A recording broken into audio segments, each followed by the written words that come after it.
Hey everybody, how's it going? Today we are going to be replacing the shift knob in my 2017 Chevy Colorado with the shift knob from a Buick Envision. You can see there's definitely a difference in size, but the overall functionality is exactly the same. There's the plus and minus buttons on the side, just like on the Colorado. The shift button, just like on the Colorado, up here. But this is just a smaller form factor compared to this. So the reason I'm doing this, my knee hits this all the time when I'm driving. It's just annoying. The first step is removing this trim panel here, and it'll make it a lot easier to do this with some pry tools like this that are plastic. So go ahead and start removing this trim panel. These are pretty easy. Just got to find an edge and then work your way around it and pry it off. So once you get an edge, you can just basically slide along and pop the clips off as you go all the way around, and eventually you can just remove it all by hand and just put this aside. Next up is removing the shift boot, which you're also going to need these pry tools, and I found it best to start on the side like here. And then once you do that, you can just work your way around with your trim tool and pry it up all the way around. And once it's loose, you can pull the shift knob boot up and out of the way. Now the next step is removing the connector, which just has a little tab right here that you need to push and then remove the connector.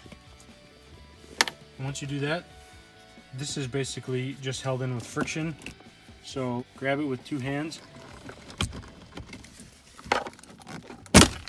and pull it off the stock, and that's what you're left with.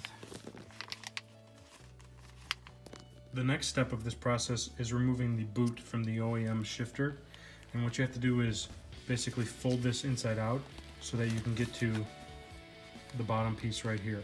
I'll show you what that looks like. Once you fold the boot on the shifter, this is what you're looking at. And basically all that's holding the stalk of the boot on is these two little clips on either side. So you just have to open those up simultaneously and then push this round part down, and then the boot will be free. Then you're just left with the shifter knob inside out with the handle. Now you have to do the same thing on the Buick Envision one so that you can take the knob off of the boot, because the boot shape on the bottom is different. See how that's shaped there versus this. And keep in mind which way this is oriented when you put it back in the vehicle, because you can tell it only goes one way. Same process stands for the Buick knob, only it's a little easier. You still have to fold it inside out, but you can just push on these two spots here and it easily releases. You can just push on these tabs here and push the handle right out. This is what you're left with.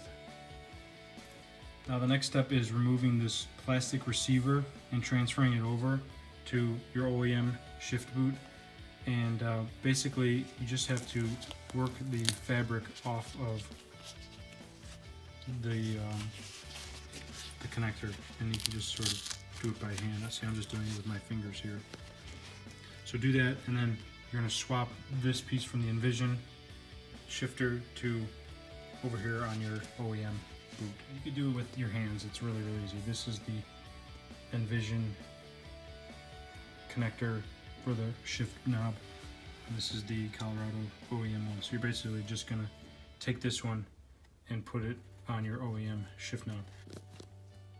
So once you have that piece inside the boot, you can simply drop the shift knob in. And this is your final product. And I didn't use any adhesive, but this is folded over inside here, and then when this goes down into it, it sort of holds the leather or the vinyl or whatever you want to call it. Next step is to just take this and stick it back on the stock. And just give it a nice firm push down so that it's in place. Reconnect your connector. Like that. Lower your shift boot. and snap it into place. And then reinstall your bezel, which just snaps into place as well.